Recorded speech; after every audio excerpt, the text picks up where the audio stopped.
바로가 요셉에게 이르되 내가 한 꿈을 꾸었으나 그것을 해석하는 자가 없더니 들은즉 너는 꿈을 들으면 능히 푼다 하더라. 요셉이 바로에게 대답하여 이르되 내가 아니라 하나님께서 바로에게 편안한 대답을 하시리이다. 바로가 요셉에게 이르되 내가 꿈에 나일 강가에 서서 보니 살찌고 아름다운 7 암소가 나일 강가에 올라와 갈밭에서 뜯어먹고 그 뒤에 또 약하고 심히 흉하고 파리한 7 암소가 올라오니 그같이 흉한 것들은 애굽 땅에서 내가 아직 보지 못한 것이라. 그 파리하고 흉한 소가 처음에 7 살찐 소를 먹었으나 먹은 듯하지 아니하고 여전히 흉하더라. 내가 곧 깨었다가 다시 꿈에 보니 한 줄기에 무성하고 충실한 7 이삭이 나오고 그 후에 또 가늘고 동풍에 마른 7 이삭이 나더니 그 가는 이삭이 좋은 7 이삭을 삼키더라. 내가 그 꿈을 점술가에게 말하였으나 그것을 내게 풀이해 주는 자가 없느니라. 요셉이 바로에게 아뢰되 바로의 꿈은 하나라. 하나님이 그가 하실 일을 바로에게 보이심이니이다. 7 좋은 암소는 7 패요 7 좋은 이삭도 7 패니 그 꿈은 하나라. 그 후에 올라온 파리하고 흉한 7 소는 7년이요 동풍에 말라 속이 빈 7 이삭도 7 해 흉년이니 내가 바로에게 이르기를 하나님이 그가 하실 일을 바로에게 보이신다 함이 이것이라. 온 애굽 땅에 7 해 큰 풍년이 있겠고 후에 7 해 흉년이 들므로 애굽 땅에 있던 풍년을 다 잊어버리게 되고 이 땅이 그 기근으로 망하리니 후에 든 그 흉년이 너무 심하므로 이전 풍년을 이 땅에서 기억하지 못하게 되리이다. 바로께서 꿈을 2번 겹쳐 꾸신 것은 하나님이 이 일을 정하셨음이라. 하나님이 속히 행하시리니 이제 바로께서는 명철하고 지혜 있는 사람을 택하여 애굽 땅을 다스리게 하시고 바로께서는 또 이같이 행하사 나라 안에 감독관들을 두어 그 7 해 풍년에 애굽 땅의 5분의 1을 거두되 그들로 장차올 풍년의 모든 곡물을 거두고 그 곡물을 바로의 손에 돌려 양식을 위하여 각 성읍에 쌓아두게 하소서. 이와 같이 그 곡물을 이 땅에 저장하여 애굽 땅에 임할 7 해 흉년에 대비하시면 땅이 이 흉년으로 말미암아 망하지 아니하리이다. 바로와 그의 모든 신하가 이 일을 좋게 여긴지라. 바로가 그의 신하들에게 이르되 이와 같이 하나님의 영에 감동된 사람을 우리가 어찌 찾을 수 있으리요 하고. 아멘. 오늘 요셉이 바로의 꿈을 해몽하는 그 이야기는 우리가 참으로 어렸을 때부터 많이 들어왔던 그런 이야기죠. 요셉이 이집트의 왕인 그 파라오의 꿈을 해석한다. 그것으로 인하여서 요셉이 애굽의 총리 대신이 되는 그러한 그 일까지 진행이 되게 되는데, 하나님의 사람인 이 요셉이 지금 그 태양신의 아들이라고 그 여겨졌던 그 애굽의 말하자면 신의 아들인 그 태양신이라는 레의 아들인 이 바로에게 불려가게 됩니다. 그리고 바로가 그를 못 믿어하죠. 내가 들은즉 너는 꿈을 해석하는 능력이 있다 하던데 나는 그것을 믿을 수가 없고, 그리고 그 바로의 주변에 있었던 많은 술사들과 또한 그 점성술사들, 꿈 해몽하는 사람들의 이야기를 그들이 그 바로가 들어도 그들이 능히 그것을 해석하지 못하는 것에 대하여서 답답함을 느끼고 자신의 신, 그 태양신과 또한 그 자신의 신앙에 대하여서 지금 갑갑함을 느끼는 그 상황 가운데 있습니다. 그리고 이제 요셉이 그 앞에 등장하게 되는데, 요셉이 바로에게 분명하게 대답한 것은 무엇이냐면 내가 이 꿈을 해석하는 것이 아닙니다. 이것은 하나님께서 당신에게 아주 정확한 말을, 온전한 그 해석을 해주실 것입니다 라고 그렇게 말씀드립니다. 해석이 하나님께 있다라고 요셉이 말할 수 있는 것은 요셉의 지난 삶에 대한 온전한 고백이었음을 우리가 알게 됩니다. 요셉도 꿈 때문에 지금 이 감옥에까지 갇히게 되죠. 애굽에 팔려오게 되고, 자기가 꿈을 꾸고 그 2번이나 같은 꿈을 꾸고 그 형들의 볕단과 형들의 별이 자신의 별에게 절하고 자신의 볕단에게 절하는 것에 대해서 꿈을 꾸고 그 꿈에 대해서 이야기한 것 때문에 오히려 그 꿈과는 반대로, 꿈은 뭐 반대로 된다고 하는 말도 있습니다만은, 꿈과는 반대로 지금 여기에 팔려오게 되고, 형들이 자신에게 엎드리기는커녕 자신을 죽이려고 했던 그러한 완전히 그 예언과 꿈과는 반대가 되는 일을 지금 겪고 있다는 것입니다. 그것 때문에 팔려와서 뭔가 하나님의 약속이라면 잘 돼야 되는데 잘 되는 것 같다가도 또 감옥에 갇히게 되고, 뭐 그러한 일들을 겪으면서 보통의 사람들 같으면, 그냥 보통 일반적인 사람들 같으면 내 꿈이 틀렸나 보다, 내 꿈이 정말 반대의 꿈이었나 보다, 뭐 그렇게 그냥 꿈을 버리고, 그리고 그 꿈을 주신 하나님을 원망하고, 오히려 그 꿈을 꾸게 하신 하나님에 대해서 원망하고, 이러한 그 꿈 때문에 내가 이렇게 됐다, 그 인생에 대하여서 원망하거나 또 좌절하거나 낙심할 터인데, 요셉은 그렇지 않았다는 것입니다. 오히려 지금 일어나는 이 모든 일들이 하나님께서 꿈을 이루어 가시는 과정이라고 그는 믿었습니다. 그 꿈을 이루시는 것에 대한 의심이 없었어요. 꿈에 대한 해석, 꿈을 풀어주시는 분은 하나님이시라는 것을 분명하게 믿었습니다. 내가 이것을 어떻게 해석하든지 간에, 내가 이것에 대하여서 낙심하든지 아니면 지금 이 상황 가운데서 꿈과는 반대되는 일이 일어난다 할지라도 이 꿈을 붙드는 것입니다. 하나님에 대한 믿음으로, 하나님을 경외함으로. 그래서 요셉은 꿈의 사람이고 요셉은 묵시의 사람이죠.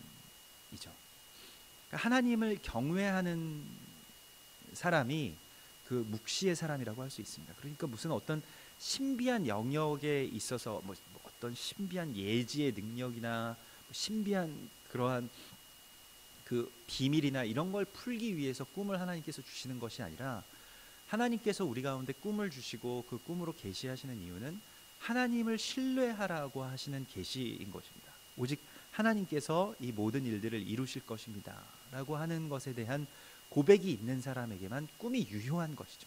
오히려 이 꿈 때문에 요셉은 지금 제3자의 입장에서 보면은 당하고 있는 중인데도 불구하고 그는 그 꿈 안에서 하나님께 이 온전하게 자기의 자신의 삶과 영을 완전하게 맡깁니다. 그래서 꿈을 꾸는 것이 중요한 것이 아니라 꿈 이전에 하나님을 경외하는 것이 중요한 것입니다.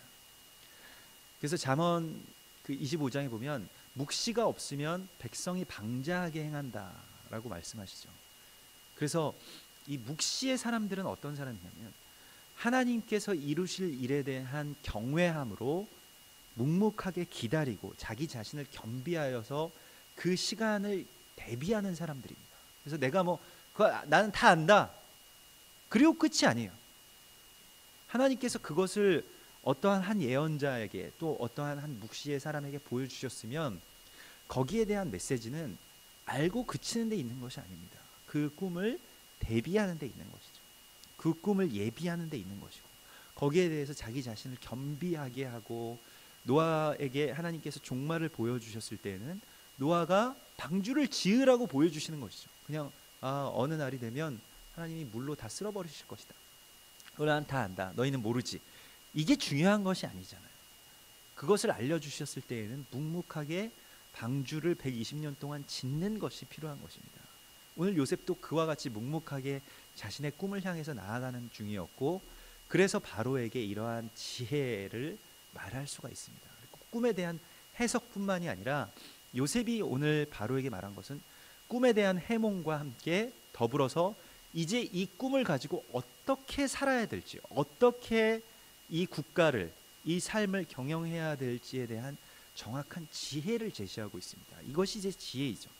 그래서 하나님을 경외하는 것이 지혜의 근본이라고 잠언이 말하는 것처럼, 묵시라고 하는 것은 하나님을 경외하는 자리 가운데 나아가는 것이고, 그래서 우리가 하나님을 경외하게 되면 거기에서 주님께서 우리에게 지혜를 주시는 것입니다.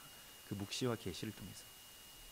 하박국서에 보면 너는 이 묵시를 판에 새겨서 걸어가면서도 달려가면서도 누울 때에도 읽을 수 있도록 하라. 그래서 계속해서 명백하게 이 묵시에 대해서 계속 떠올리고 기대하고 기다리고 예비하라는 것입니다. 우리에게 지금 필요한 것은 이 어떤 꿈을 해석하고 또 묵시를 새롭게 받아들이는 것이 아니라 지금 명백하게 하나님께서 판에 새겨주신 이 성경의 말씀의 계시와 묵시들을 다시 우리가 겸손하게 하나님을 경외하는 마음으로 그 앞에 엎드려서 보는 것입니다. 해석이 하나님께 있다는 것을 우리가 올려드리고, 그런데 사람들이 하나님의 말씀에 대한 해석을 내게 있다고 생각할 때 오역하게 되는 것이죠. 성경은 아주 지독하게 지난 수천 년 동안 오역되어 왔고 또한 오독되어 왔습니다. 하나님의 말씀을 그냥 자의로 판단하고 자의로 이해하는 것이죠.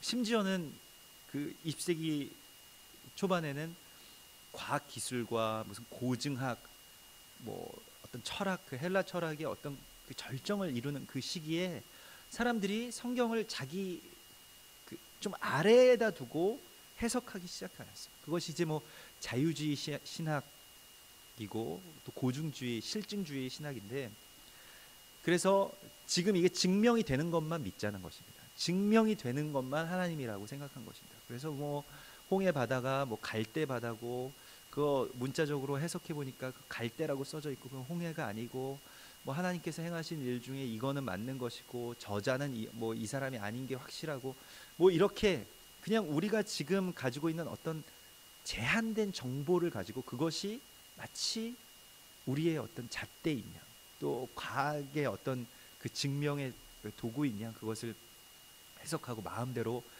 말하자면 이 헬라의 어떠한 지식의 칼을 가지고 성경을 난도질을 했던 것입니다. 마치 그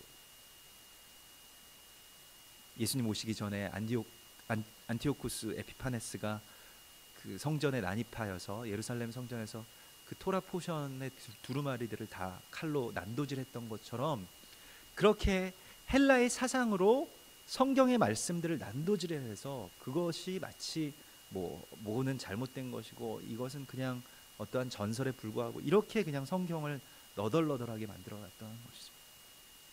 그렇게 되면 하나님의 음성을 들을 수가 없습니다. 그리고 하나님의 정말 진정한 그 말씀의 어떤 깊이를 우리가 느낄 수가 없는 것이죠. 그런데 그 일이 거의 그러한 그 난도질되는 뭐 그러한 어떤 자유주의 신학이나 또 어떤 전체 그런 공교회에서는 그런 아주 메마른 그 신학들이 들어오게 될 때 하나님께서는 한편으로는 하나님의 영에 충만히 감동된 사람들을 일으켜 세우기 시작하셨습니다. 그것이 웨일즈의 부흥운동이고 또 인도의 부흥운동이고 또 아주사의 부흥운동이고 평양의 부흥운동이었습니다.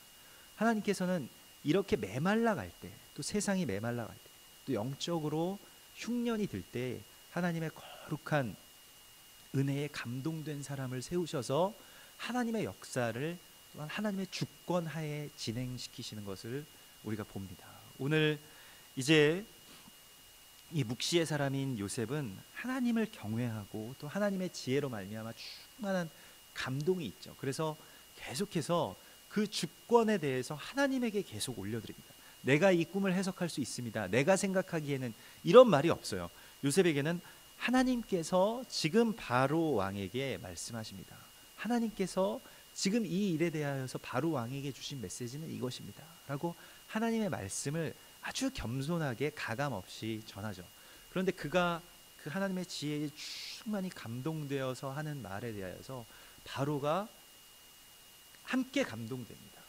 그래서 7년 동안의 흉년이 올 것인데 이 대제국의, 이 애굽이라고 하는 이 나라의 그 흉년이라고 하는 것은 그 이전에 그 풍년과 흉년, 그러니까 7년 풍년과 7년 흉년에서 그 흉년이 오히려 이 나라에는 기회가 될 것이다 라고 하는 것이 이 지혜의 핵심이었습니다. 언젠가 그 우리나라의 아주 유명한 그 애널리스트 중에 한 분이 있는데, 그분이 이제 그 뭐 증권에 대해서, 뭐 재테크에 대해서 뭐 강의를 하실 때가 있었어요. 그 전에 있던 그 교회에서 한번 모셔다가 그런 강의를 한번 한 적이 있었는데, 기독교인의 재테크에 대해서. 근데 이 말씀을 하시더라고요. 증권을 하는 데 있어서 이 요셉의 지혜가 굉장히 중요한데 성경에서 이미 다 보여주신 것이다. 그래서 증권을 하는 데 있어서는 한 15년마다 한 번씩 오는 그 대공황이 굉장히 중요한데 그 공황 때를 기다렸다가 그 공황을 살아남고 견딜 만한 그 말하자면 그러한 주식들을 골라서 이제 사기만 하면 된다. 그러면 그 뭐 말하자면 지금 무슨 뭐 IMF 때 뭐 삼성전자의 주식이 뭐 몇만 원이었으면 지금 뭐 몇십만 원이 된 것처럼 뭐 그러한 것을 할 수 있다는 것이죠. 그래서 주식을 하는 데 있어서 더 중요한 건 호황이 아니라, 호황 때는 돈을 벌지 못한다는 거예요. 그냥 다 똑같은데 불황이 되면, 또 더 나아가서 어떤 경제 대공황이 IMF와 같은 그런 일들이 닥치면 그때가 기회라는 것입니다. 그때 어떤 지혜를 가지고 있느냐가 중요한데, 오늘 요셉이 그러한 그 공황, 뭐 아주 흉년이 드는 7년 동안 흉년이 들면 누가 살아남을 수가 있겠습니까? 근데 그때 살아남을 수 있도록 무엇인가를 비축해 놓고 또한 그 대비를 하는 것에 대하여서 오늘 왕에게 제안을 합니다. 그러니까 요셉은 지금 꿈을 해몽만 하는 것이 아니라 꿈과 더하여서 이제 어떻게 살아야 될지에 대한 제안을, 그 지혜를 그 바로에게 함으로써 요셉이 총리 대신이 될 수 있는 것이죠. 단순한 어떤 그 꿈의 해몽에 그치는 술객들과는 다른 것입니다. 그러니까 우리가 성령의 사람들은 하나님의 계시를 받아들여서 거기에서 어떻게 나가야 될지를 아는 사람들이지, 그냥 계시만 받는 것은 아무것도 아닌 것이죠. 그것은 뭐 그 의미가 없는 것이죠. 내가 안다고 해서 중요한 것은 아니기 때문에 그렇습니다.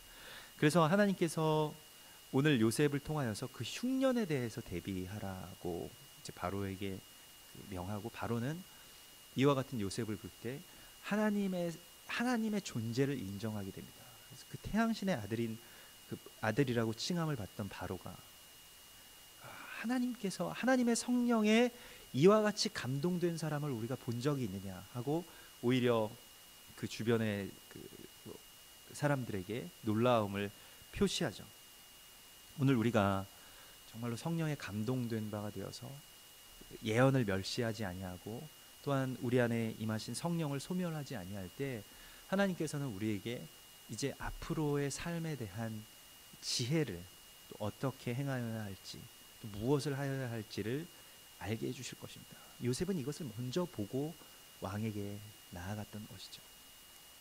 오늘 우리에게도 그와 같이 하나님께서 먼저 보여주시는 비전들이 있고, 또한 거기에 대한 예비하라고 하시는 메시지들이 있습니다. 그것이 개인적으로 우리 교회 가운데는 그것이 북한에 대한 통일을 실제로 대비하는 것, 또 일본의 회복에 대하여서 우리가 예비하는 것, 또 이스라엘의 회복과 또한 한국 교회가 정말 가장 그 작은 초소형 단위의 가정교회로 예비하는 것, 이러한 것에 대한 그 예비에 대한 메시지를 우리 가운데 주셨습니다. 근데 우리가 여기에 대해서 받은 것에만 그치는 것이 아니라, 그러면 무엇을 준비할 것인가? 지금 아직 우리에게 시간이 있다면 지금 우리는 오늘 무엇을 준비해야 할지를 알아야 되겠습니다. 근데 주님께서는 이 요셉의 메시지를 통해서 각 도에 곳간을 열게 하고 그곳에 그 갈무리를 하게 하라, 그래서 준비를 하게 하라고 말씀하시는데, 우리가 영적으로도 더 성숙해야 되겠고, 또 우리의 각 성도들도 그렇게 그 마지막 때에 하나님의 거룩한 사역자들로 설 수 있도록 또한 그렇게 양육받아야 될 것이고, 또 정말로 마지막 때에 하나님께서 사람들을 부르시고 세우시고 또 땅끝까지 이르러서 주님의 일들을 맡기시는 그때가 되면 우리가 설 수 있도록, 또 우리가 나아갈 수 있도록 우리가 그러한 영적인 비축을 해야 될 때라고 오늘 주님께서는 말씀하십니다.